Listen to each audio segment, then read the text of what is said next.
ன்றது வந்து ஒரு திடப்பொருள். அது எப்படின்னு கேட்டீங்கன்னா, ஒரு லிக்விட் மாரி இருக்கும். சரிங்களா?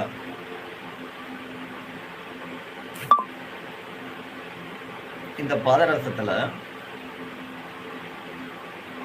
சில பேரோட கேள்வி என்னன்னு கேட்டீங்கன்னா, ஈயமணி அப்படின்ட்டு நெறைய பேர் வந்துட்டு செய்து இதுதான் பாதரசம் அப்படின்னு சொல்லி நெறைய பேர் வந்து விற்பனைக்கோ இருக்கட்டும், மத்தபடி வந்துட்டு மற்றவங்களுக்கு செய்து கொடுக்கறதுலயும் இருக்கட்டும், அத வந்துட்டு செய்து கொண்டிருக்காங்க.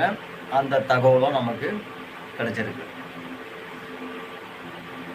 என்ன பண்ணுவாங்கன்னு கேட்டீங்கன்னா, இந்த ஈயம் அதாவது நாகமணின்றது அது துத்த நாகத்துல இருந்து என்ன பண்ணுவான்னு கேட்டீங்கன்னா, எடுப்பாங்க. அது பேரு என்னன்னா நாகமணின்னு சொல்லிட்டு இருக்குது. மக்களுக்கு தெரியாது. இந்த நாகமணின்னா ரொம்ப அபூர்வமான மணி போட்டிருக்கானுங்க. அந்த நாகமணி வேற. சரிங்களா? இவங்க துத்த நாகத்துல இருந்து மணி செய்து, இது நாகமணி அப்படின்னுவாங்க. அதுவே வந்து பாதரச மணி அப்படின்ட்டு விற்பனையும் செய்றாங்க. பல பேர் அதையே செய்து குடுக்குறாங்க.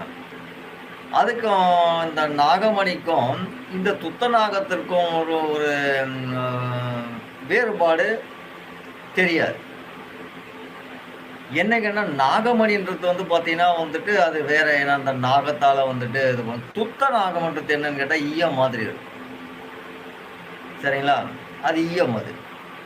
அந்த துத்த நாகத்துல இருந்து என்ன பண்ணுவானுங்கன்னா, அத உருக்கி, அந்த ஒரு அச்சு மாதிரி ஒண்ணு ரெடி பண்ணிட்டு, அதுல ஊத்தி ஒரு 1 மணி அதாவது ஒரு 2 நிமிஷத்துல வந்து அத ஊத்தி எடுத்து அப்படி காய வச்சுட்டாங்கன்னா முடிஞ்சு போச்சு அது வேல.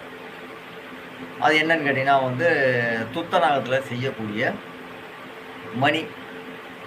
அது மேல என்ன பண்ணுவான்னு கேட்டா, சும்மா லைட்டா கொஞ்சம் ஒரு ரசத்த வந்து ஏதோ போடுவாங்கன்னு நெனைக்கிறேன். அது சூட்ல வந்து அது கலந்துரும். சும்மா ஒரு ஒரு 1/2 கிராமு 1/2 கிராமுக்குள்ள ஒரு கம்மியா. ஏன்னு கேட்டீங்கன்னா வந்து எந்த உலோகமும் வந்துட்டு பாதரசத்த வந்துட்டு சேராது. எந்த உலோகத்தோடும் பாதரசம் சேராது. சரிங்களா? இப்போ அலுமினியம் இருக்கு. அலுமினியத்தோட வந்து நம்ம பாதரசத்த கொண்டு போனோம்னா, இந்த அலுமினியம் என்ன பண்ணும்னு கேட்டீங்கன்னா வந்துட்டு பவுடர் ஆகி சுண்ணமாயிடும். அந்த இரும்பு கம்பி இருக்க பாருங்க. இந்த இரும்பு கம்பிய வந்து மெலிசா இருக்கக்கூடிய கம்பி. அதாவது என்னன்னா, இந்த வீடெல்லாம் கட்டும்பொழுது பார்த்தீங்கன்னா, அந்த கட்டு கம்பி கட்டுவாங்க பார்த்தீங்களா? அந்த கம்பிய கொண்டு வந்து நம்ம பாதரசத்தோட அ சேர்த்தோம்னா என்ன ஆகும்னு கேட்டீங்கன்னா, அது உடைஞ்சிரும். உருகிடும். அந்த தன்மை வந்து இந்த பாதரசத்துக்கு உண்டு. இதே இந்த பாதரசத்த கொண்டு போய் நம்ம தங்கம் இருக்கு பாருங்க. தங்கத்தோட இணைச்சோம்னா, அந்த தங்கமெல்லாம் வெள்ளையாயிடும். சரிங்களா? அதே பாதரசத்த கொண்டு போயி நம்ம காப்பர்லயோ, பிராஸ்ல நாம வந்து பித்தளையில, காப்பர்ல ஏதாவது ஒரு இடத்துல வந்து நம்ம குடுத்தோம்னா, அது வெள்ளி மாதிரி இருக்கும். சரிங்களா? இத ஒரு சிலர் என்ன பண்றான்னு கேட்டீங்கன்னா, கடையில போயிட்டு இந்த துத்த நாகத்த வந்துட்டு கொண்டு போய் கடையில வந்து குடுத்து, இதுதான் ரசமணின்னு சொல்லி விற்பனை செய்றவங்களும் இருக்காங்க. அதுவும் இல்லாம இந்த இத வந்து ரசமணின்னு சொல்லிட்டு குடுக்குறவங்களும் இருக்காங்க. அது மிகப்பெரிய தவறு. அந்த மாரி செய்யக்கூடாது. ஏன்னா இது வந்து என்னோட என்னோட கவனத்துக்கு வந்ததுனால நான் இத சொல்றேன். ஏன்னா பல பேர் வந்து இத மாரி குடுக்குறாங்க. இந்த மாரி செய்ய முடியுமான்னா, இந்த மாரி செய்து குடுக்குறாங்கன்ற ஒரு தகவல் எனக்கு கிடைச்சிருக்கு. அதனோட அடிப்படையில சொல்றேன். அந்த மாரி செய்து குடுக்கக்கூடாது. அதுல எந்த ஒரு பலனும் கிடையாது. ஏன்னா துத்த நாகத்துல வந்து எந்த ஒரு குணமும் கிடையாது அதுல. அதனால அத வச்சு எதுவும் பயன்படுத்த முடியாது. சரிங்களா? அத வந்து நம்ம அந்த வீடியோல வந்து பேச சொல்லியிருக்காங்க. இத மாரிலாம் குடுக்குறாங்க. இந்த மாரி வந்துட்டு நெறைய விஷயங்கள் இருக்குன்றது. இதுக்கும் அதுக்கும் வித்தியாசம் தெரியுமான்னு கேட்டீங்கன்னா வந்துட்டு தெரியாது. அதான் அங்க விஷயம். ஏன்னா வந்து நம்ம பாதரசத்துக்கும் நெறைய இந்த சாதன பண்ண மணி பார்த்தீங்கன்னா, நல்லா பளபளன்னு இருக்கும். பாதரசம் எப்படி இருக்கோ அதே மாதிரி இருக்கும். சாரணம் வந்து கம்மியா பண்ணியிருப்பாங்க. இன்னொன்னு என்னன்னு கேட்டா, இந்த மூலிகை சாறு வந்து அதிகமா குடுத்துருப்பாங்க. இந்த மூலிகை வந்து புடம் போடும்போது பார்த்தீங்கன்னா, நெறைய புடம் போடும்போது அது என்ன ஆகும்ன்னு கேட்டீங்கன்னா வந்துட்டு, இந்த பச்சை நிறத்துல வந்து நிக்கும். அப்போ அந்த மணிக்கும் வந்து நம்ம கண்டுபிடிக்க முடியாது. எதை கண்டுபிடிக்க முடியும்னு கேட்டீங்கன்னா, ஈயமணின்றத வந்துட்டு பார்த்தீங்கன்னா கண்டுபிடிச்சலாம். என்னன்னு கேட்டீங்கன்னா, இந்த கம்மியா சாரணம் குடுத்துருப்பாங்க பார்த்தீங்களா, இந்த முக்குல வந்துட்டு இந்த மணி கட்டியிருப்பாங்க. அந்த மணிக்கும் நம்ம ஈயமணிக்கும் வந்துட்டு வித்தியாசம் தெரியாது. அந்த மாரி சில நேரத்தில வந்துட்டு மக்கள் வந்துட்டு ஏமாந்து போகலாம். இந்த மத்தபடி வாங்குறவங்க வந்து ஏமாந்து போகலாம். ஏன்னா முக்கு செய்யக்கூடிய மணிக்கும், அந்த துத்தநாகத்தில செய்யக்கூடிய மணி, துத்தநாகம்ன்றது ஈயம். சரிங்களா? இந்த வெள்ளியம்னு ஒண்ணு இருக்கு. அதுவும் பார்த்தீங்கன்னா வந்து வெள்ளி மாதிரி இருக்கும். அது ஈயம் சேர்ந்திருக்கும். இந்த மணிகள்ல பார்த்தீங்கன்னா வந்துட்டு, இந்த நான் சொல்லக்கூடிய இந்த முக்குல செய்யக்கூடிய மணிக்கும், அந்த மணிக்கும் பார்த்தீங்கன்னா வந்து வித்தியாசம் தெரியாது. 2ம் ஒரே மாதிரி இருக்கும். அத நம்ம பார்த்து அந்த மணி வந்து முக்குல செய்த மணி வந்து சக்தி உண்டானா, ஆமா முக்குல செய்த மணிக்கும் வந்து அந்த பாதரசம் தான். இருக்கக்கூடிய பாதரசத்த முப்பால வந்து கட்டுவாங்க. முப்பு என்ற என்னன்னு கேட்டீங்கன்னா, அது பாஷாணத்துல ஒரு துணை மருந்து. சரிங்களா? அந்த மாரி நெறைய இருக்கு. நம்ம இந்த ரசமணி வகையில பார்த்தீங்கன்னா வந்து, நெறைய ரசமணிகள் இருக்கு. நம்ம ரசமணிய வந்து எந்த அளவுக்கு நம்ம சக்தி குடுத்து, சரணம் குடுத்து, அதுக்கான மூலிகை புடம் போட்டு நம்ம வந்துட்டு பயன்படுத்துறோமோ, அவ்வளவுக்கு அவ்வளோ வந்து நமக்கு வந்து நல்ல ஒரு சக்தியையும், அதுக்கான பவர்களையும் நமக்கு அதிகமா குடுக்கும். இந்த நான் உங்க பதிவெல்லாம் பார்த்துட்டு வந்துடுறேன் உங்களுக்கு.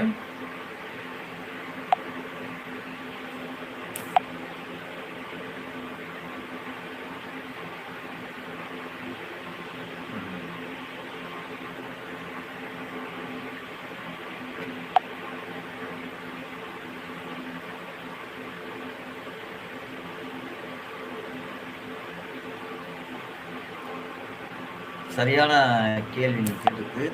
செய்வினை என்பது உண்மையான ஆமாவும் இருக்கு. அது என்னன்னு கேட்டீங்கன்னா, அந்த செய்வினை என்பது வந்து ஒரு திருஷ்டி மூலியமாவும் வந்துட்டு செய்யக்கூடியது இருக்கு. அது சில பேர் வந்து வைப்பு சொல்லுவாங்க இல்லைங்களா? இந்த வைப்பு முறையில வந்துட்டு இந்த செய்வினை வந்து செய்வாங்க. அது இந்து மதம்ன்றது கிடையாதுங்க. எல்லாம் இந்த செய்வினை செய்ற அத்தனை பேரும் அசுரர்கள் தான் நம்ம சொல்ல முடியும். ஏன்னா, நல்லவர்கள், மனிதர்கள் வந்து செய்வினை என்பது செய்ய மாட்டாங்க. சரிங்களா? இந்த அசுர குணம் படைத்தவங்க வந்துட்டு இந்த செய்வினைன்றது செய்வாங்க. சரி, அவங்களுக்கு வந்து மதமெல்லாம் ஒண்ணும் கிடையாது. இந்த மதம் சார்ந்தவங்க கிடையாது. செய்வினை செய்யக்கூடியவன் அத்தனை பேருமே அசுர குலத்த அசுரனுங்க. சரிங்களா?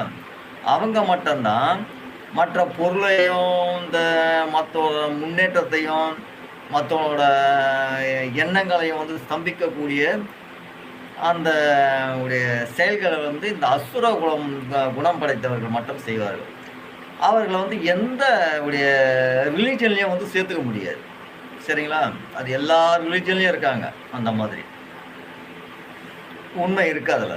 செய்வினைன்றதுல உண்மை இருக்கு. அது எல்லா ரிலிஜனும் அது செய்வாங்க.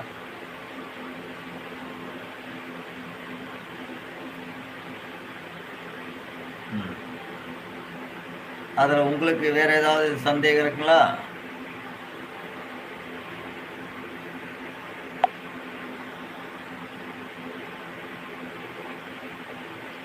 இன்னொன்னு என்னன்னு கேட்டீங்கன்னா, இந்த செய்வினைன்றது நீங்க எவ்வளோ காலங்கள் அது வேலை செய்யும்ன்னு கேட்டிருந்தீங்க இல்லைங்களா? அது மாந்திரீகத்தால செய்யக்கூடிய செய்வினையா இருக்கட்டும், இல்ல வந்து உணவு வகையில வந்து குடுக்கக்கூடிய செய்வினையா இருக்கட்டும், இல்ல பதுமை செய்து அதுக்கு என்ன உடைய செய்வினை என்பது என்னன்னு கேட்டீங்கன்னா, அவனோட சக்திய வந்து முடக்குறது. சரிங்களா? அவனோட அறிவாற்றல் வந்து வேலை செய்யாம ஆக்குறது தான் அதோட வேலை. அப்ப என்னன்னு கேட்டீங்கன்னா, அது வந்து செய்யக்கூடிய ஒண்ணு உணவு பொருள்ல குடுக்கக்கூடியதோ, இல்ல வந்து மருந்துல வேற ஏதாவது கலந்து குடுக்கக்கூடியதோ, இதெல்லாம் பார்த்தீங்கன்னா வந்துட்டு ஆகாத ஒரு விஷத்தன்மையான ஒரு செயல். உடலுக்கு வந்து சேராத ஒரு மருந்த கொண்டு வந்து குடுத்துருவாங்க. ஆனா அது என்ன மருந்துன்னு தெரிஞ்சா அத வந்து முடிச்செல்லாம் எடுத்துருவாங்க. என்ன மருந்துன்னு சொல்லாம இருக்காம பாரு அது சூனியம். அத யார்கிட்டயும் சொல்ல மாட்டாங்க. அது மிகப்பெரிய பாவம். இந்த செய்த அந்த வினை செய்தவனையும் சேரும். அதுக்கு துணையா இருந்தவனையும் சேரும். சரிங்களா? இது வந்து அசுர செயல். சரிங்களா? அவங்களோட பாவங்கள அவங்க தான் சரி பண்ணணும். சரிங்களா?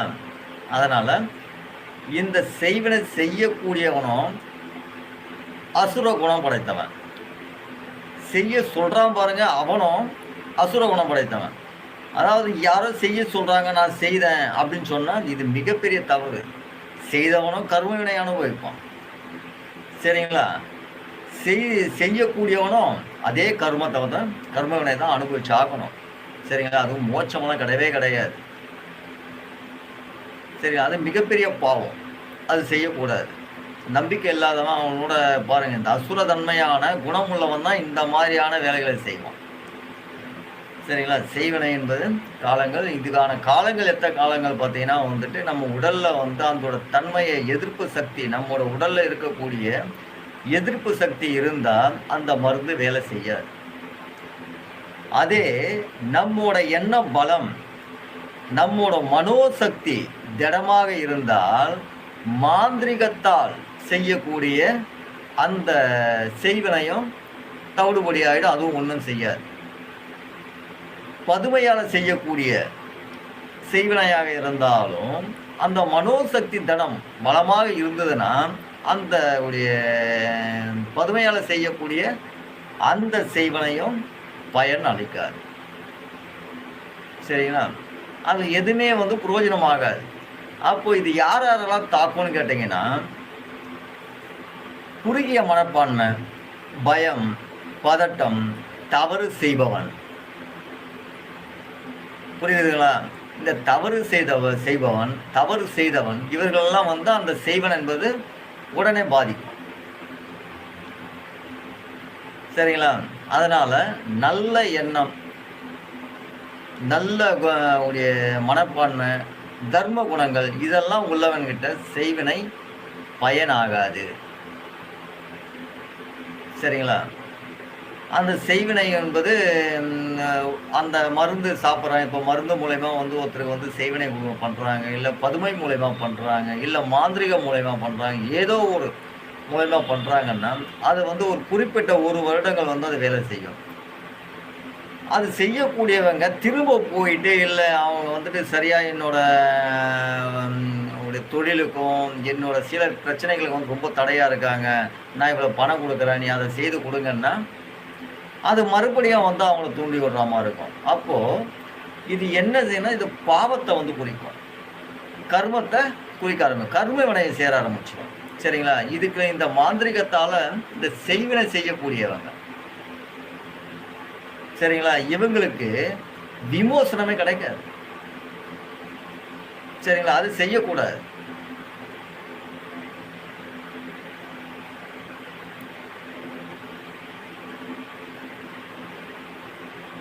அதனால் இது வந்துட்டு நாம் அந்த வகையை பொறுத்து தான் நாம் பண்ண முடியும். சரிங்களா? இந்த மாந்திரிகத்தால் செய்யக்கூடிய செய்வினை இருந்தால் அதை வந்து என்ன பண்ணலான்னு கேட்டிங்கன்னா வந்து இந்த எந்திரம் இருக்கு இல்லைங்களா, இந்த கிரக எந்திரமாக இருக்கட்டும், இந்த மாதிரி சில எந்திரங்கள் இருக்குது. அந்த எந்திரத்தை வந்து நாம் வந்துட்டு எழுதி நாம் அதுக்கு வீட்லேயோ இல்லை நாம் வந்துட்டு உத்தியோகம் செய்யக்கூடிய இடத்துலையோ நாம் அந்த எந்திரத்தை வைத்தோம்னா அதோட இருக்கக்கூடிய செய்வினை, தாந்திரிகத்தால் செய்யக்கூடிய செய்வினையாக இருக்கட்டும், இல்லை பதுமையால் செய்யக்கூடிய செய்வினையாக இருக்கட்டும், இதெல்லாம் வந்துட்டு கொஞ்சம் கொஞ்சமாக விலகி போயிடும். சரிங்களா? இதில் நிறைய நாம் இதுக்கு விளக்கமாக நம்ம சொல்லணும், எதனால் வந்து அது போகுது, எதனால் அது மாதிரி எதனால் விளக்கம் சொல்லணும்னா அது ஒரு வீடியோ வந்து இதுக்குன்னு ஒரு நீளமான வீடியோ போட்டு நம்ம அதை விரிவாக நாம் சொல்லலாம்.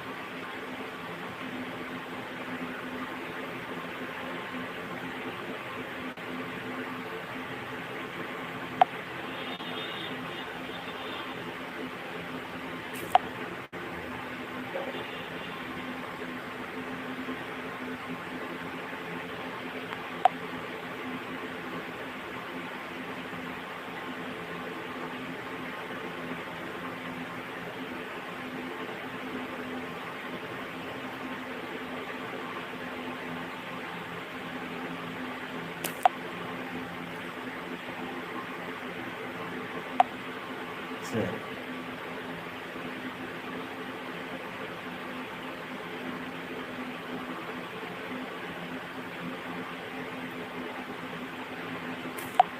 இப்போ நம்ம ஈய மணியை வந்துட்டு நம்ம வாங்கிட்ட பிறகு அவங்ககிட்ட போய் நம்ம வந்துட்டு என்ன செய்ய முடியும்? அப்போ நம்ம ஈய மணியும் ரசமணியும் நம்ம வந்துட்டு வாங்குறோம், ஒருத்தர்கிட்ட வந்துட்டு நம்ம வாங்குறோம்னு வச்சுங்களேன். அந்த மணியை வந்துட்டு முதல்ல பிடிச்சிட்டு இந்த கை இருக்க பாருங்க, இந்த கையோட மோதிர விரல நடுவுல இருக்கக்கூடிய அந்த இடத்துல வச்சுட்டு சென்டரா வச்சுட்டு என்ன பண்ணணும்னு கேட்டால், இந்த மோதிர விரலால் வந்து பிடிச்சிக்கணும். பிடிச்சிக்கிட்டா என்ன ஆகும்னு கேட்டீங்கன்னா, அந்த உடைய மணியான அந்த வைப்ரேஷன், அந்த ஒரு ரேடியேஷன் என்ன ஆகும்னு கேட்டால், கையில் வந்து தட்டி தட்டி விட்டுட்டே இருக்கும். அது தட்டிகிட்டே வரும். அப்படி இருந்ததுன்னா அது வந்துட்டு ஒரிஜினல் மணி. அதே மணி வந்துட்டு நாம் வந்துட்டு இந்த வயிற்று பக்கத்தில் வந்துட்டு அந்த மணியை வச்சுட்டு நம்ம இப்படியே வச்சுருந்தா என்ன ஆகும்னு கேட்டால், அந்த இடத்த வந்து விறுவிறுவிறுன்னு இழுக்கும். சரிங்களா? ஒரு விதமான ஒரு எர்த்து மாதிரி லைட்டாக வந்துட்டு நமக்கு தெரியும். அந்த மாதிரி இருந்தால் கண்டுபிடிச்சிக்கலாம். அதே மணியை வந்துட்டு நம்ம கொஞ்ச நேரம் கையில் வச்சிருந்து அந்த மணியை வந்து லைட்டாக அப்படி கையினால் அப்படி சூடு பண்ணிவிட்டு எடுத்து நாம் ஒரு மோந்திரத்துலேயோ அல்லது ஒரு காப்பர் ஏதாவது ஒரு இடத்துல வந்து நம்ம வச்சோன்னு கேட்டிங்கன்னா, அந்த மோதிரமானது கல்லையாயிடும். இந்த வெண்ணிறமாக ஆயிடுச்சுனாலுமே அது வந்து சுத்த பாதரச மணி. சரிங்களா? இதே வந்து ஈய மணியை கொண்டு போய் எந்த உலோகத்தில் வச்சாலும் ஒன்றுமே ஆகாது. நீங்கள் கையில் வச்சு தேய்ச்சா கை தான் ரணமாகும்.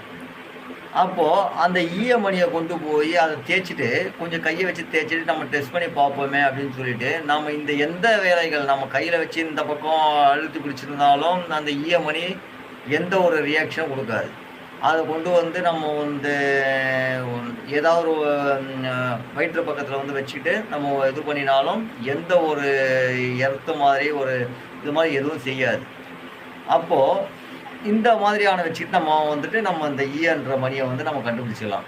இன்னொன்றுனா நம்ம கையில் வந்து நல்லா தேய்ச்சிட்டே கொண்டு போயிட்டு நம்ம ஏதாவது ஒரு காப்பர்லேயோ இல்லை வந்து தங்கத்துலேயோ வச்சோம்னா அந்த தங்கம் வந்து நிறம் மாறாது. உண்மையான ரசமணியை கொண்டு போய் கொஞ்சம் எடுத்து கொஞ்சம் லைட்டாக கையில் வச்சுருந்து தங்கத்தில் வச்சா தங்கம் வந்துட்டு வெள்ளையாகும். ஈயத்தில் கட்டப்படுற மணி, வெள்ளியத்தில் கட்டப்படுற மணிகளை கொண்டு போய் புத்தன் நாகத்தில் கட்டப்படுற மணிகளை கொண்டு போய் எந்த உலோகத்தில் வச்சாலும் அந்த உலோகம் எதுவுமே செய்யாது, அப்படியே இருக்கும். உடலுக்கு அது நன்மையான நன்மையே கிடையாது. ஈய மணி எப்படி நன்மையாகும், துத்தநாகம் எப்படி நன்மையாகும் இல்லைங்களா? அப்போது ஈயம் துத்தநாகம் வெள்ளியும் எதுவுமே உடலுக்கு நன்மை கிடையாது. சரிங்களா? அதனால் அந்த மணியெல்லாம் வந்துட்டு அப்படிதான் கண்டுபிடிக்க முடியும். இன்னொன்று என்னன்னு கேட்டிங்கன்னா வந்துட்டு நம்ம அந்த பாதரச மணி வந்துட்டு கொஞ்சம் ஒரு 4 அடி ஹைட்டில் இருந்து கீழே போட்டிங்கன்னு வச்சுங்களேன், ஒரு 4 அடி ரெடி பண்ணுறோம் ரசமணி.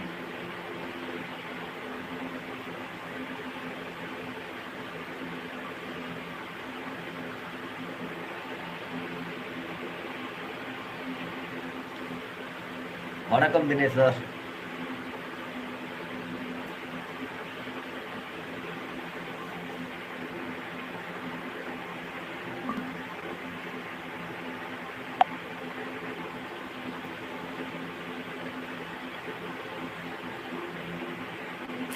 இப்போ நீங்க கேட்டிருக்கீங்க எந்திரத்தை வைத்து பூஜை செய்வதால் என்ன நன்மை கிடைக்குதுன்னு சொல்லிட்டு.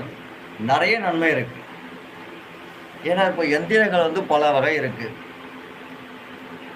அதில் வந்து பார்த்தீங்கன்னா வந்து ஒரு சில எந்திரங்கள் வந்து பார்த்தீங்கன்னா வந்துட்டு நம்ம வாசநிலை சரியில்லை, வீட்டோட அமைப்பு சரி கிடையாது, வீட்டுக்குள்ளே நிறைய பிரச்சனைகள் இருக்குன்னும் போது அதுக்கு ஒரு எந்திரங்கள் இருக்கு. நம்மளோட தொழில் சம்மந்தப்பட்ட விஷயங்கள், மக்கள் வந்துட்டு நம்மோட நிறைய வெறுக்கிறாங்க, யாரும் வந்து நம்மக்கிட்ட வந்துட்டு முகம் கொடுத்து பேச மாட்டேங்கிறாங்க. சரி, செல்வங்கள் வந்து ரொம்ப கம்மியாகிட்டு இருக்கு, செலவு மேலே செலவு இருக்குது, நாம் எவ்வளோ சம்பாதிச்சாலும் வந்துட்டு நம்ம கையில் வந்து இருக்க மாட்டேங்கிறது. அப்போ நமக்கு வந்துட்டு இதெல்லாம் நம்ம இருக்கணும், நம்ம சம்பாதிக்கிற பணத்தை வந்து மேலே மேலே சம்பாதிக்கணும், செலவாகக்கூடாது அப்படின்னு நினச்சிங்கன்னா வந்துட்டு ஒரு எந்திரம் இருக்குது. அந்த எந்திரங்களை நீங்கள் வந்துட்டு வாங்கி அதை வந்துட்டு நம்ம வீட்டிலையோ அல்லது வந்து நீங்கள் வந்துட்டு இருக்கக்கூடிய அலுவலகம் இருக்கக்கூடிய ஒரு வேலை செய்யக்கூடிய இடத்துலையோ நீங்கள் வச்சுட்டு அதை பூஜை செய்தீங்கன்னா உங்களுக்கு வந்து நிறைய பலன்கள் இருக்கு. ஏன்னா அதுக்கு வந்துட்டு ஜனவசியம் படுத்தக்கூடிய தன்மை இருக்குது. அப்போ நீங்கள் எந்திரத்துக்கு ஜனவசியம் சொல்லும் பொழுது நீங்கள் என்ன எதிர்பார்க்குறீங்களோ அது எல்லா நபர்கிட்டையுமே கிடச்சிடும். சரிங்களா? அப்போது நீங்கள் தொழிலுக்காக நீங்கள் வந்துட்டு இப்போ வந்து எந்திரம் வந்து நீங்கள் பயன்படுத்துகிறீங்க. ஏன்னா நீங்கள் உங்ககிட்ட ஒரு எந்திரம் இருக்குன்னா எல்லாத்துக்குமே பயன்படும். சர்வ லோகத்துக்கும் சர்வ விஷயமும் அதில் இருக்குது. தொழில் விஷயம் இருக்குது, ஜன விஷயம் இருக்குது, ஆக்ரோஷம் விஷயம் இருக்குது. சரிங்களா? செல்வ விஷயம் இருக்குது. எல்லா விஷயமும் வந்துட்டு ஒரு எந்திரத்துக்கு வந்து பொருந்திருக்கும். அதனால் நிறைய நன்மை. அதனால்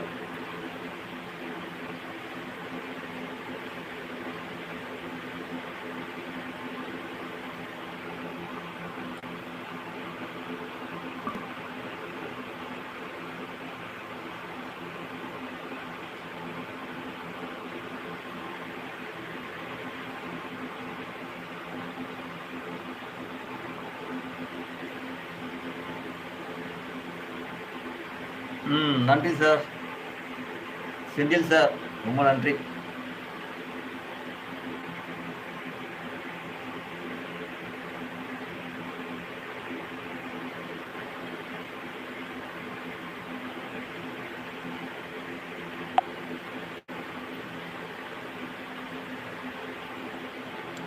கண்டிப்பாக இந்த மந்திரம் என்பது எப்படி சித்தி ஆகணும் அப்படின்னு கேட்டிங்கன்னா, ஒரு மந்திரம் வந்து நம்ம வந்துட்டு சித்தி பண்ணணும்.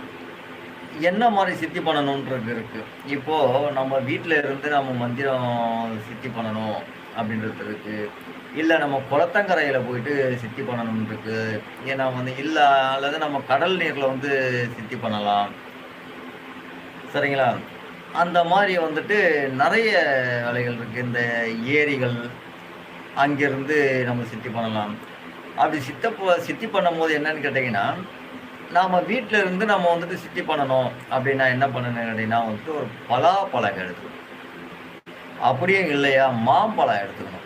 அப்படியும் இல்லை இழுப்ப பழம் இருக்க இழுப்ப பலகை இருக்க பாரு அது எடுத்துக்கணும்.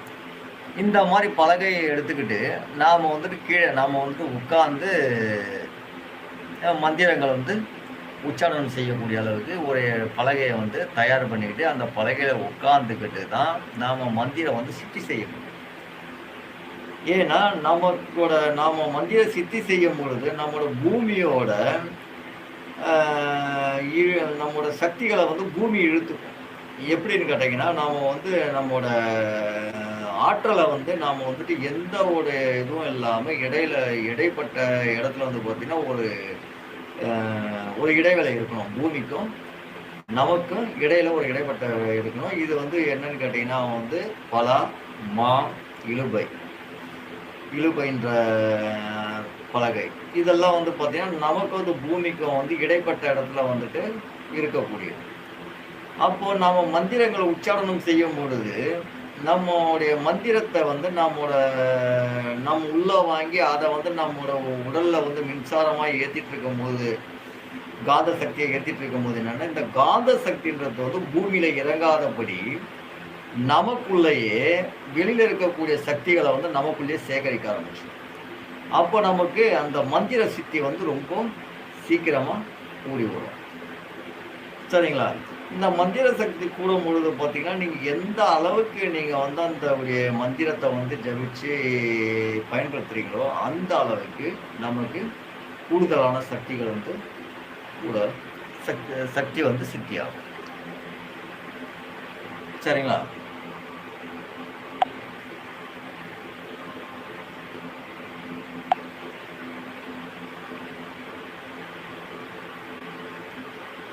இது ஒன்று. இன்னொன்று நான் தண்ணியில் இருக்கிறத பற்றி சொன்னேன் இல்லையா? ஏன்னா வந்து நம்ம இதே மந்திரத்தை வந்து நம்ம என்ன பண்ணணும்னு கேட்டிங்கன்னா, உச்சாரணத்தை வந்துட்டு இந்த தண்ணிக்கு உள்ளே வந்து நம்ம தண்ணியில் வந்து ஒரு கழுத்தளவு நாம் தண்ணியில் உட்காந்துக்கிட்டோ இல்லை நின்றுக்கிட்டோ நாம் வந்து அந்த மந்திரத்தை உச்சாரணம் செய்யும் பொழுது இந்த வெளியிலேருந்து வரக்கூடிய அந்த கதிர் இருக்கு, அதோடைய காந்த சக்தி இருக்க பாருங்க, தண்ணியோட வழியில பட்டு அது நமக்கு வந்து கொடுக்கக்கூடியது. சரிங்களா? அப்படியும் நாம வந்து சித்தி பெறலாம். இதுதான்.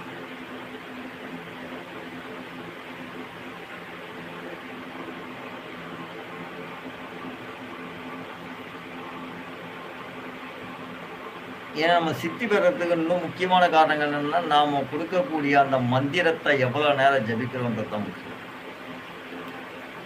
108 வாட்டி ஜபிக்கிறோன்னும் பொழுது, சரிங்களா, அது ஜபிச்சுக்கிட்டே இருக்கணும்.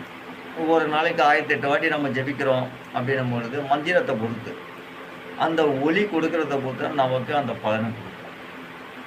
சரிங்களா?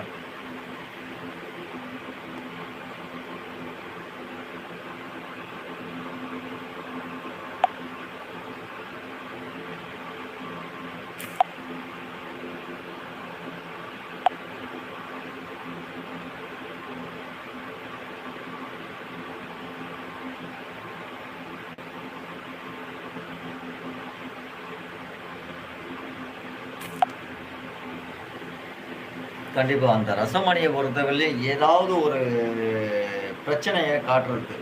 சரிங்களா? நீங்க ரொம்ப கவனமா இருக்கணும்.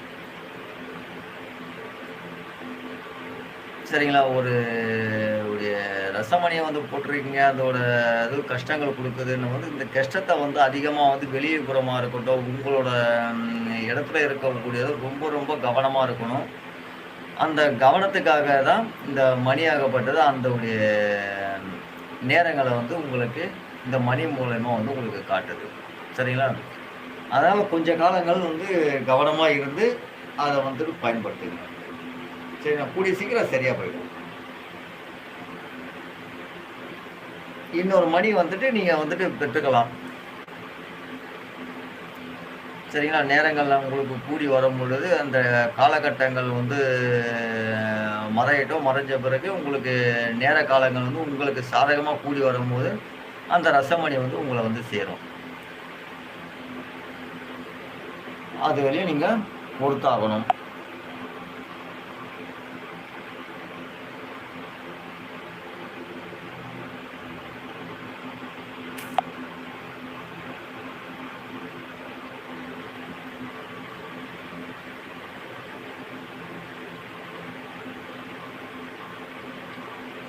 ஏன்னா உன்னோட அப்பா வந்து ரசமணி போடும் காலம் இது இல்லை. அதனால தான் அந்த ரசமணி வந்து அவர்கிட்ட வந்துட்டு நிற்காதது காரணம். அது கூடிக்கு சீக்கிரத்தில் வந்து அவர் ரசமணி போட ஆரம்பிச்சிருவாரு. ரசமணி போட்ட பிறகு எல்லாம் சரியாகும். அது வழியே பொறுத்திருந்து ரசமணியை வந்து அணியலாம் நீங்கள்.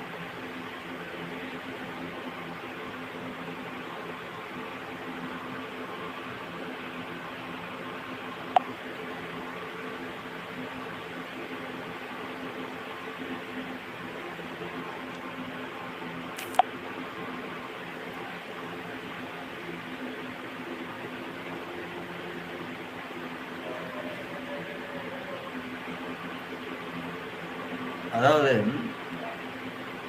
ஊழ்வினை கருமவினை பற்றி நீங்கள் கேட்டிருந்தீங்க. அதை நான் உங்களுக்கு தெளிவுபடுத்தணும். முதல்ல ஒருத்தவங்களை புறம் பேசக்கூடாது. உண்மை என்னவோ அதை தெரிஞ்சுக்கிட்டு பேசணும்.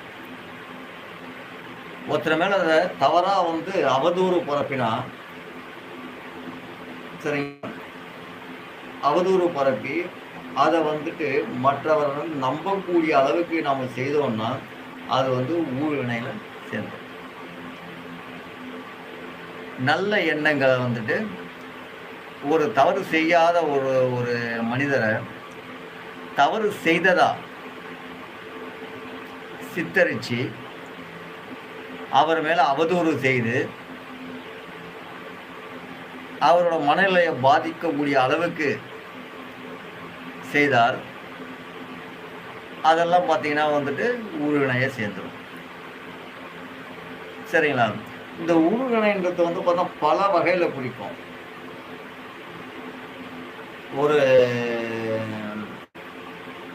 நாம் வந்துட்டு நல்லவர் தான், ஆனால் கெட்டவனோட சவகாசம் இருக்கும். அது என்ன பண்ணுன்னு கேட்டிங்கன்னா, கெட்டவனோட நாம் நெருங்கி பழகினதுனால அந்த வினை நம்மளையே சேரும்.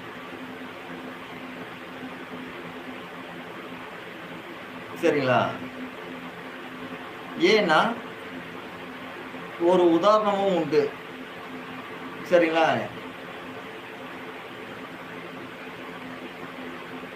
அது மாதிரி நிறைய நம்ம சொல்லலாம். அதுக்காக வேண்டி நம்ம வந்துட்டு ஒரு மனிதனோட நல்லவனோட ஒரு கெட்டவன் வரும்பொழுது அவன் கெட்டதே செஞ்சிருப்பான், ஆனால் இது ரொம்ப நல்லவனா மாறிட்டான்பா, நல்லவனோட போகிறான் அப்படின்ற ஒரு நல்ல ஒரு அபிப்பிராயம் ஒரு கெட்டவனுக்கு கிடைக்கும். பாரு, ரொம்ப அநியாயம் பண்ணியிருந்தான், ரொம்ப அட்டூழியம் செஞ்சிருந்தான், இந்த நல்லவனோட போகிறான், ரொம்ப நல்லவனாக மாறிட்டான் அப்படின்றது. அதனால் ஒரு நல்லவன் ஒரு கெட்டவனோட போனால் அதுவும் ஊர்வனாயிடுச்சு. ஒருத்தனை பழிச்சு பேசக்கூடாது. பொய்யான அவதூறான வார்த்தையால் ஒருத்தனை தூவல் செய்யக்கூடாது. செய்யாத ஒன்றை அவன் செய்தான்னு சொல்லக்கூடாது.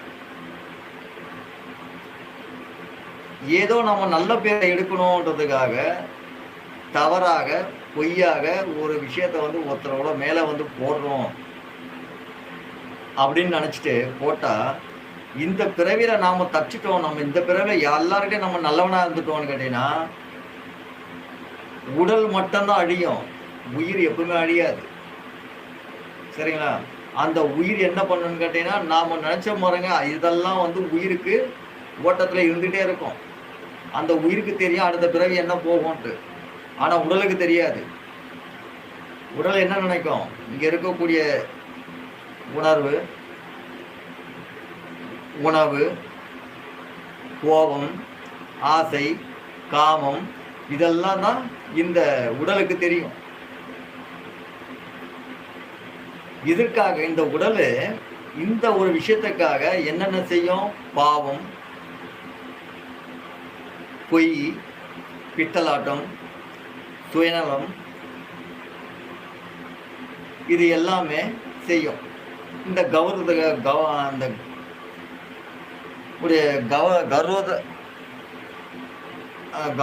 கௌரவத்துக்காக என்ன பண்ணணும்னு கேட்டிங்கன்னா, நம்மோட செயல்களை அறியாமையால் விட்டுறது. சரிங்களா? தவறாக வழி நடத்த போகுது. அந்தஸ்து இதெல்லாம் கிடையாது. மனிதனோட எண்ணங்கள் தூய்மையாக இருக்கணும், நல்ல சுத்தமாக இருக்கணும். சரிங்களா? இந்த அந்தஸ்து, கௌரவம் இதெல்லாம் பார்த்தா ஊழ்வினையில் சேர்ந்துடும். சரிங்களா? பொய், பித்தலாட்டம், பிறர் மேலே அவதூறு சொல்கிறது, இதெல்லாம் ஊழ்வினையில் சேர்ந்துடும். நாம் இக்காலத்தில் மற்றவங்க நல்லவங்க மாதிரி இருக்கிறோம், நமக்கு எல்லாம் நல்லவங்க மாதிரி நம்ம காட்டிக்கணும்னு நினச்சா இது காட்டிக்க முடியாது. அது ஊழ்வினையில் சேர்ந்துடும். சரிங்களா? நாளைக்கு இந்த காலங்கள் நாம் இருக்கிற வரையும் நாம் கௌரவமாக இருக்கிறோம்னு நினைக்கிறோம். கிடையவே கிடையாது. உயிருக்கு அழிவே கிடையாது, உடலுக்கு அழிவு உண்டு, அது மறையும். இந்த உடல் எத்தனை உடல் வேணாலும் மாற்றிட்டு போயிடும், ஆனால் உயிர் ஒன்று தான். கூட்டுக்குள்ளே வரும், மறுபடியும் போகும், மறுபடியும் வரும், மறுபடியும் போகும். இதுதான் இந்த உயிருக்குள்ளது. இந்த உயிர் எதையும் மறைக்காது, எல்லா தோஷத்தையும் வாங்கி வச்சிருக்கோம். சரிங்களா? இதனால நல்ல எண்ணமும் நல்ல தூய சிந்தனையும் தர்ம குணங்களும் ஒரு மனிதனுக்கு இருக்கும். அதுதான் மனித குணம். மனித குணத்துக்குள்ள கர்வம் வரக்கூடாது, புறம் பேசக்கூடாது, பொய் சொல்லக்கூடாது, நல்ல எண்ணம் இருக்கணும்.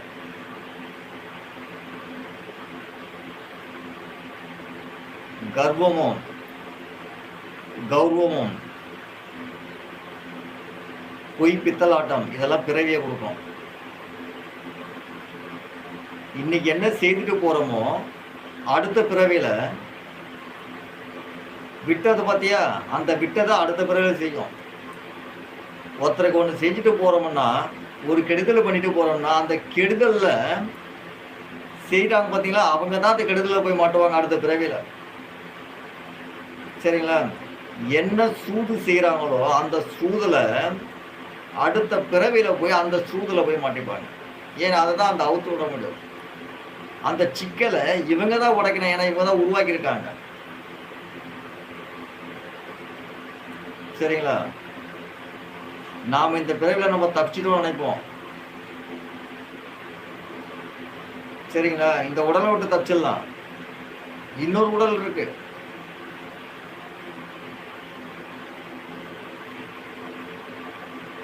எங்க சிக்கலை கொடுத்துட்டு போனியோ அந்த சிக்கல்ல போய் சரி பண்ணி அவுத்து விடணும். சிக்கலை சரி பண்ணணும். அதுக்காக இன்னொரு பிறவி வந்தாகணும். அந்த சிக்கல்ல அவங்க மாட்டணும். அந்த சிக்கல்ல அவங்களே சரி பண்ணி விடணும். சரிங்களா?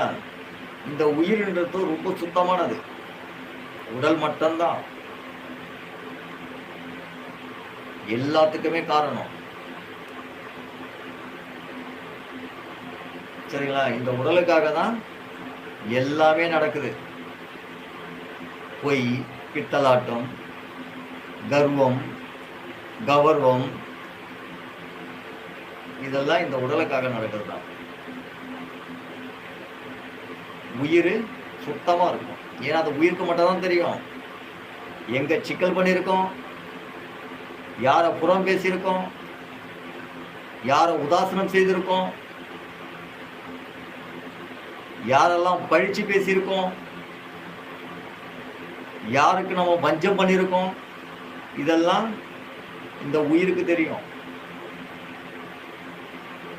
நாம மறக்க முடியாது. ஏன்னா அந்த உயிர் வந்து அந்த காலகட்டத்தில் ஒரு ஒன்றுத்துக்கும் வந்து அதை ஞாபகப்படுத்திட்டே இருக்கும்.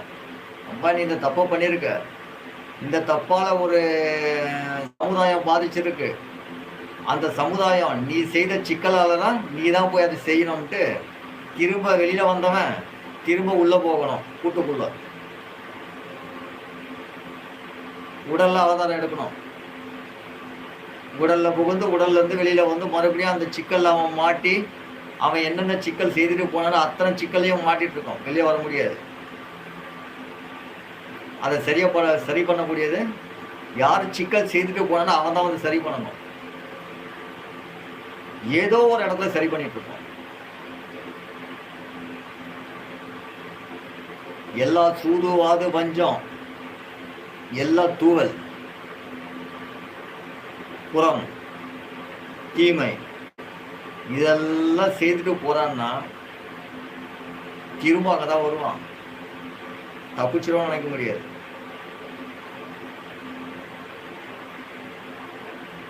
ஏன்னா இந்த ஆத்மான்றது உடல்ல இருக்க வெளியதான் பொய் சொல்லும்.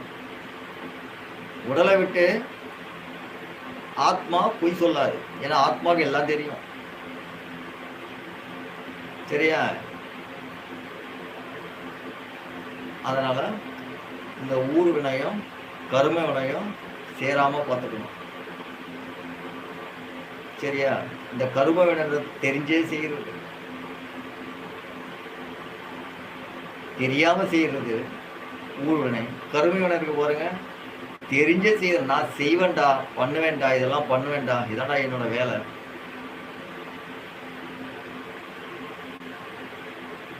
அந்த மாதிரி ஒரு மனிதனை கஷ்டம் கொடுக்கணும், அவன் கஷ்டப்படுத்த பார்த்து நான் ரசிக்கணும், நான் சிரிக்கணும் அப்படின்னு நினைச்சா அது கர்மத்தில் போயிடும்.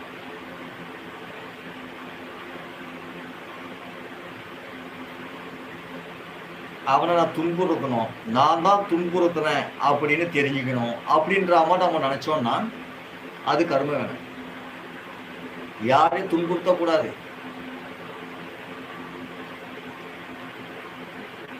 புரியுதுங்களா? ஒரு உதாரணத்துக்கு சொல்றேன். எல்லா மனிதர்களும் நல்லா இருக்கணும். மனிதனோட குணம் என்னன்னு கேட்டீங்கன்னா, மனிதனுக்கு அசுர குணம் வரக்கூடாது. மனித குணம் மட்டும்தான் இருக்கணும். எல்லாரையும் சமமா பார்க்கணும். எல்லா மனிதர்களும் சமமா பார்க்கணும். தவறு செய்யறானா ஒரு மனிதன், அப்பா நீ தவறு செய்யக்கூடாது, இது தவறு செய்தா இந்த வழியை கொண்டு போகும் அப்படின்னு நம்ம சொல்லிக் கொடுக்கணும். மனிதனோட குணமே அதுதான். மனிதனுக்கு தப்பான ஒரு வழியை காட்டக்கூடாது.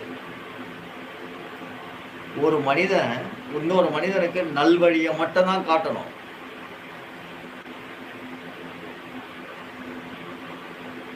சரியா? ஒரு மனிதன் ஒரு தெரியாத ஒரு ஒரு விஷயம், ஒரு தகவல் கேட்கிறான்னா அந்த மனிதனுக்கு என்ன நமக்கு தெரியுமோ அதை மறைக்காம சொல்லணும். சொன்னா தோஷம் இல்லை.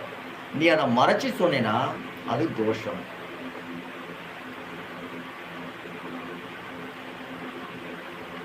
புரியுதா? மறைக்க கூடாது.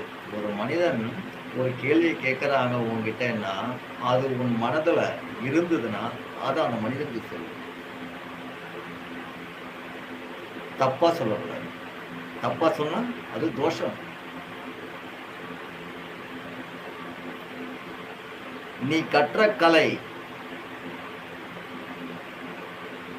ஒருவன் கேட்கிறான்னா அவனுக்கு கொடுக்கணும் அப்படின்றது மனதால அறிஞ்சு இவன் நல்லவன், இந்த கலை இவன் இடத்துல வந்து நம்ம கொண்டு போய் சேர்த்தா இந்த கலை அழியாம நல்லவர்கள் 4 பேருக்கு வந்து இந்த கலையை வந்து கொண்டு போய் சேர்ப்பான் அப்படின்னா அவனுக்கு அந்த கலையை சொல்லணும்.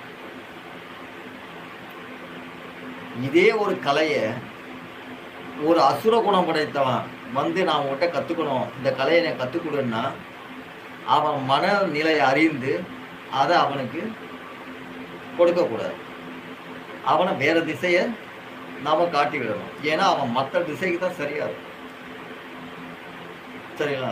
அந்த மாதிரி ஒரு மனிதன் ஒரு உண்மையை வந்து கேட்கறான், இது எனக்கு கொடுக்க முடியுமா அப்படின்னா அவன் மனிதனாக இருந்தால் அவனுக்கு நீ நல்வழியை மட்டும்தான் காட்டணும்.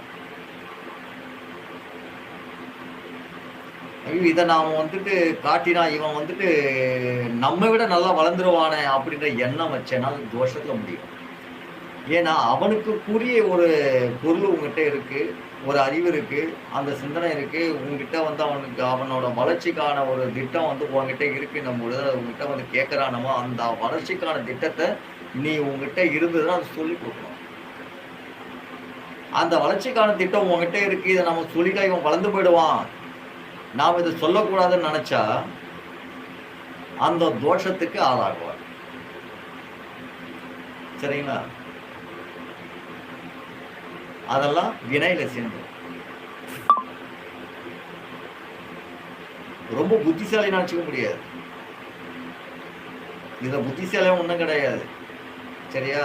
அவன் வந்து கேட்டான், அவனுக்கு தெரியாம நான் மறைச்சு வச்சுட்டு இருக்கேன், அதை சொல்லவே இல்லை சொன்னா அவன் ரொம்ப பெரிய ஆள் ஆயிடுவான்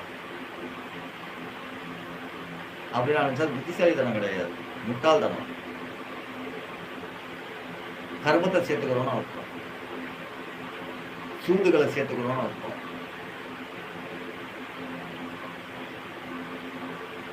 அதனால தோஷம் வினைகளை வந்து நாம பெறக்கூடாது. நம்மால மக்களுக்கு எவ்வளவு நன்மை நம்ம செய்ய முடியுமோ அவ்வளோ நன்மைகளை செய்யணும். உண்மையை மக்கள் கொண்டு போய் சேர்க்கணும். எல்லா மனிதர்களா வாழணும், அசுரர்களா வாழக்கூடாது. மனித குணத்தோட இருக்கணும். மாறுறானா அவனுக்கு சொல்லி கொடுங்க, அப்பா இப்படிதான் நடந்துக்கணும், நல்லவனா இருக்கணும், அடுத்தவனை கொடு.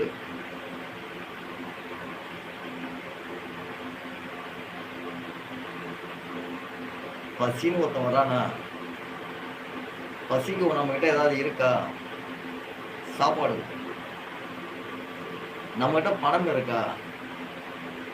பணம் இல்லைன்றானா, ரொம்ப கஷ்டப்படுறானா, இருக்கிற பணத்தை கொஞ்சம் கொடு. அவனை வாழ வைக்கிறதுக்கு ஏதாவது ஒரு வழி இருந்தா சொல்லு. அதுல எந்த தோஷமும் வராது. அதுல என்ன வரும்னு கேட்டா புண்ணியங்கள் மட்டும் வரும். எவ்வளவுக்கு எவ்வளவு மனிதர்களுக்கும் நாம நன்மையை செய்யறோமோ அவ்வளோ நம்ம புண்ணியங்கள் தான் செய்யறோம். எவ்வளவுக்கு எவ்வளவு ஒரு மனிதனை புறமும் வஞ்சகமும் ஒரு மனிதனை ஒதுக்குறோமோ தூவல் செய்யறோமோ இதெல்லாம் தோஷத்தை அடிப்படையாக போட்டோம். அதுல உன்னோட மனித தன்மை கிடையாது, அசுர தன்மையை காட்டும்.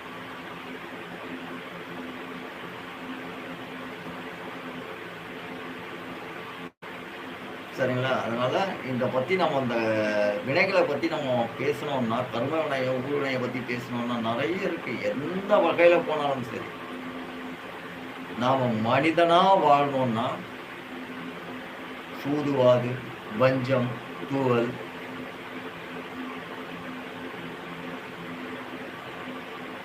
பொறாமை இதெல்லாம் இருக்கக்கூடாது. நல்ல குணம் இருக்கணும், நல்ல எண்ணங்கள் இருக்கணும். அடுத்தவனை தகுதி இருக்குதுன்னா அவனை வந்துட்டு உயர்த்திவிட பார்க்கணும், நன்மையை செய்யணும், கோடி வேஷம் போடக்கூடாது.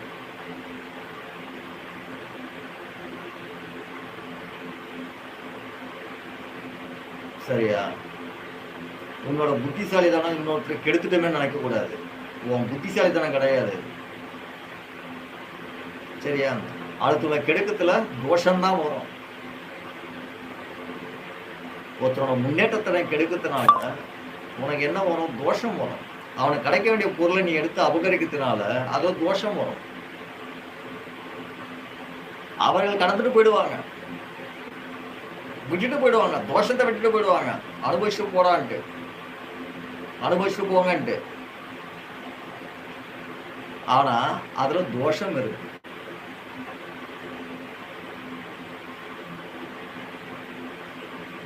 சரியா? நீ எதை கொடுக்குறியோ அதை தான் பிற்காலத்துல திருப்பி கிடைக்கும். நீ நல்லதை கொடுத்தனா நல்லது பல மடங்கு சேர்ந்து வரும். கெட்டதை கொடுத்தா பல மடங்கு கெட்டது சேர்ந்து வரும். அதனால நன்மையை செய்யணும், நல்ல மனிதர்களை உருவாக்கணும். தெரியாத மனிதர்கள், அறியாத ஏதோ ஒரு விஷயம் கேட்குறாங்கன்னா அவங்களுக்கு கொடுத்து உதவி, அவங்களுக்கு நல்ல வழியை வந்து நாம வகுத்து கொடுக்கணும். தர்மங்கள் நிறைய செய்யணும்.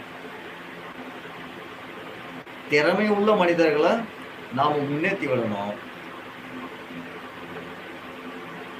நல்லவர்களை உருவாக்கணும், மனிதர்களை உருவாக்கணும். சரிங்களா? அதனால தோஷத்தை எக்காரணத்தும் நாம பெற விரும்பவே கூடாது.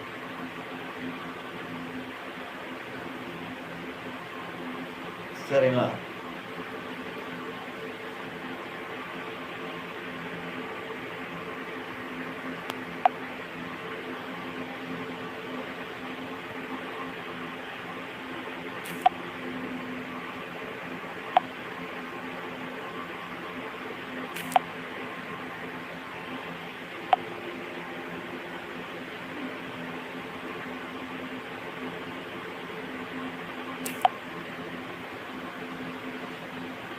இப்போ நீங்க ஸ்தம்பன மணியை பத்தி நீங்க கேட்குறீங்க.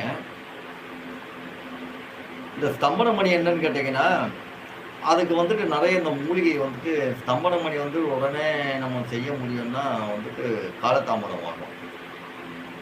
அந்த ஸ்தம்பன மணி என்ன பண்ணணும்னு கேட்டீங்கன்னா, அந்த ஸ்தம்பன மணிக்கு நிறைய புடமிட்டு அதோட சாரணை ஏற்றி அது எப்படி பார்த்தாலும் ஒரு 6 மாதம் 1 வருஷம் ஆகும்.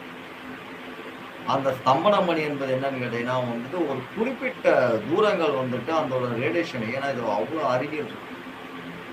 சரியா? இந்த அறிவியலுக்கும் மனிதர்களுக்கும் நிறைய தொடர்பு இருக்கு. ஒன்றும் இல்லை, இப்போ நம்ம வந்து ஒரு எலக்ட்ரானிக் ஐட்டம் எடுத்துக்கோங்க. ஒரு பவர் இருக்குன்னு வச்சுங்களேன். ஒரு பவர் இருக்கு, நியூட்ரல், கேஸ், நியூட்ரல் கேஸு எர்த்து மூன்று இல்லைங்களா, அதே தான் நம்ம உடம்புல இருக்கிறது. பித்தம், வாதம், கபம். சரிங்களா? இப்போ ஒரு எலக்ட்ரானிக் ஐட்டத்தை எடுக்கும்போது நம்மளோட அறிவு இருக்க போது அந்த மதர் போர்டு. அந்த மதர் போர்டில் இருந்து பிரிஞ்சு ஒயர்கள் வந்துட்டு 2-3 ஒயராக ஓடும். சரிங்களா?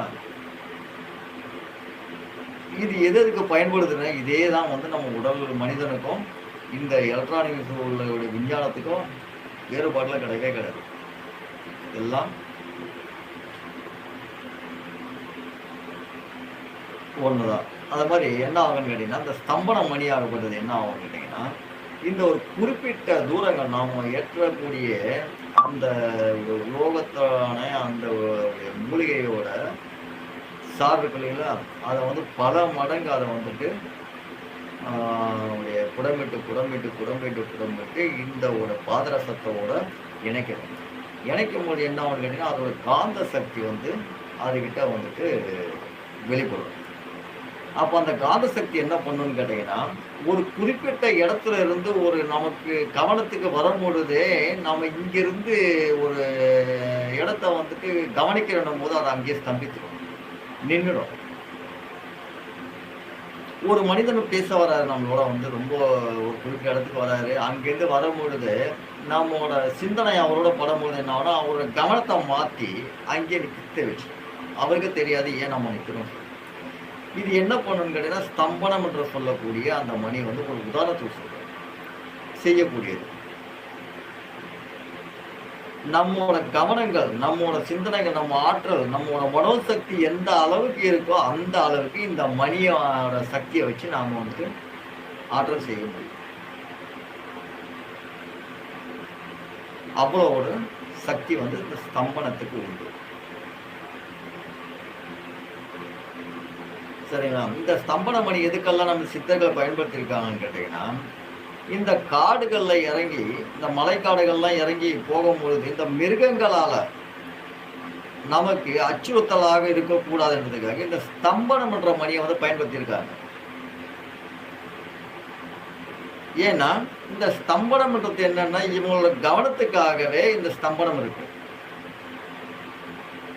இதுக்கு மட்டும்தான் பயன்படுத்தியிருக்காங்களான்னு கேட்டா இல்லை, உடலுக்கான சத்துக்களுக்கும் தன் சக்தியை மீறி எதுவுமே வந்து வெளிப்படையாக வந்து செல்லாத இருக்கக்கூடிய இந்த சுக்கலத்தை வந்து கட்டத்துக்கும் இந்த ஸ்தம்பனம் பயன்படுத்தும்.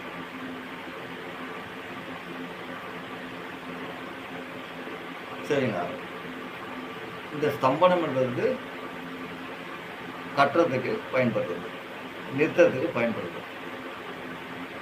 அப்போ இந்த மணி வந்துட்டு பெரும்பாலும் இந்த மணியை வந்து பயன்படுத்தும் போது சில மிருகங்களோட அச்சுறுத்தலை முறியடிக்கிறதுக்காக தான் இந்த ஸ்தம்பன மணி வந்து பயன்படுத்துறதுக்காக உடல் ரீதியாகவும் இந்த மணி வந்துட்டு அவங்களுக்கு பயனாகிருக்கு. சரிங்களா? இந்த ஸ்தம்பன மணிக்கு அவ்வளோ சக்திகள் உண்டு. இதை இந்த ஸ்தம்பனத்தை பற்றி நாம் வந்துட்டு சொல்லிக்கிட்டே போகலாம். ஏன்னா நிறைய இந்த குழந்தைங்களும் நிறைய பார்ப்பாங்க. ஏன்னா இந்த ஸ்தம்பனம்ன்றது எதுக்கெல்லாம் பயனாகுது. ஏன்னா நிறைய பேர் வந்து பார்த்தீங்கன்னா இந்த ஸ்தம்பன மணி வந்து நிறைய கல்யாணம் ஆனவங்க, இல்லை வேற மாதிரியான சிந்தனைகள் உள்ளவங்க, அவங்களெல்லாம் இந்த மணி வந்து ரொம்ப பயன்படும். ஏன்னா இந்த ஸ்தம்பன மணின்றது என்னன்னு கேட்டீங்கன்னா, நம்ம உடல்ல இருக்கும் பொழுது இந்த சுக்லத்தை வந்து கட்டி நிறுத்திடும். சரிங்களா? அப்போ இது கட்டி நிறுத்துதுன்னா அப்போ என்னத்துக்கு அதை பயன்படுத்துவாங்க அவங்க? பல பேர் பயன்படுத்த முடியும். இது சித்தர்களை எதுக்காக பயன்படுத்துறாங்கன்னா, இந்த மிருகங்களை அச்சுறுத்தலை முறியடிக்கிறதுக்காக பயன்படுத்த முடியும். சரி, அவங்க கவனத்துக்குள்ள எந்த ஒரு மிருகமும் வந்துட்டு, எந்த ஒரு துஷ்ட மிருகங்களும் வந்துட்டு அவங்களோட அருகையில வராமல் இருக்கிறதுக்காக இந்த ஸ்தம்பன மணியை வந்து அவங்க வந்து பயன்படுத்திருக்காங்க. பல வகையில இந்த ஸ்தம்பன மணி பயன் கொடுக்கும். சரிங்களா? நிறைய சொல்லிட்டு போலாம். ஸ்தம்பன மணியை பத்தி இக்காலத்துல வந்து எதுக்கெல்லாம் பயன்படும், இக்காலத்துல வந்து நிறைய அநேக விஷயத்துக்கு இந்த மணி வந்து பயன் கொடுக்குது. எந்த மாற்றமும் கிடையாது. பல விஷயங்களை பயன்படுது இந்த ஸ்தம்பன மணி.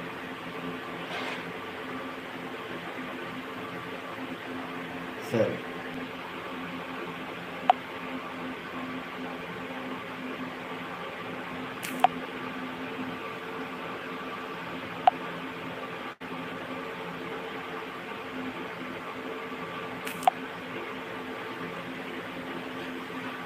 இந்த ஸ்தம்பன மணியை பொறுத்தவரையிலும் எல்லாமே அணியலாம். எல்லாருமே அணியலாம். பொதுவா நாம வந்து ஒரு காட்டுக்கு போறோம். மிகப்பெரிய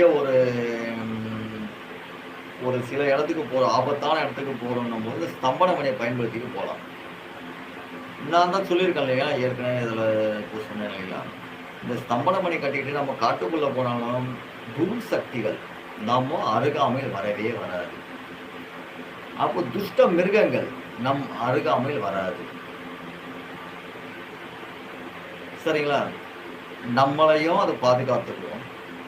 வரக்கூடிய துஷ்ட மிருகங்களையும், துர்சக்திகளையும் அது என்ன பண்ணும்னு கேட்டீங்கன்னா, அங்கங்கேயே அதோட கவனத்தை அதோட ரேடியேஷன்ல அது கிட்ட வராத அளவுக்கு அது ஸ்தம்பித்து வைக்கக்கூடியது தான் இந்த ஸ்தம்பன மணியோட வேலை. இதுக்கு வந்து இதுக்குன்னு பயன்படுத்திக்கலாம். ஏன்னா ஸ்தம்பன மணி எல்லாமே பயன்படுத்தலாம். தவறு கிடையாது. இந்த ஸ்தம்பன மணி பயன்படுத்தும்போது யோகா நம்மளோட மெடிடேஷன் ரொம்ப பலமாக இருக்கணும். ஒரு ஸ்தம்பன மணியோ இல்லை யோகா மணியோ இந்த குளிகை மணியோ எந்த மணி பயன்படுத்தினாலும் மெடிடேஷன் ரொம்ப முக்கியம். ஏன்னா நம்ம ஒரு குறிப்பிட்ட அளவு தான் நம்ம வந்து மணி வந்து ஒரு சாதாரண மனிதர்கள் போட முடியும். அப்போ குறிப்பிட்ட மணிக்கு மேலே நாம் வந்துட்டு ஒரு 18 கிராமுக்கு மேலே ஒரு 18 கிராமுக்கு மேலே நம்ம வந்து ஒரு மணி போடணும் அப்படின்னா வந்துட்டு நம்ம உடல் தன்மை கொஞ்சம் பிராணய வழிகளை வந்து நாம் கண்டிப்பாக அதை கடைபிடிச்சாகணும். இந்த பிராணய பயிற்சிகளை நம்ம கடைபிடிச்சோம்னா நீங்கள் எந்த அளவுக்கான மணிகளையும் நாம் அணிய முடியும். ஏன்னா இப்போ நம்ம ஸ்தம்பன மணி பண்ணணும்னும் பொழுது இந்த ஸ்தம்பன மணிக்கு தேவையான அத்தனை குடங்களை நாம் வந்து போடணும். ஏன்னா வந்து நம்ம இயல்பாக வந்துட்டு ஒரு 20 நாளில் ஒரு மணி நம்ம ரெடி பண்ணி கொடுக்குறோம் போது இது வந்து பார்த்திங்கன்னா வந்து 6 மாதம் ஆகும், 1 வருடம் ஆகும். எவ்வளோக்கு எவ்வளோ நாம் வந்து அந்த ஸ்தம்பன மணிக்கு நாம் வந்து சாரணையும் குடமும் நம்ம போடுறோமோ அவ்வளோ எவ்வளோ வந்து காந்த சக்தி வந்து அது கொடுக்கக்கூடிய ரெடிஷன் சக்தி அது கொடுக்கும். சரிங்களா? இதுதான் அந்த மணியோட ஸ்தம்பன மணிக்கு இருக்கக்கூடிய சக்தி.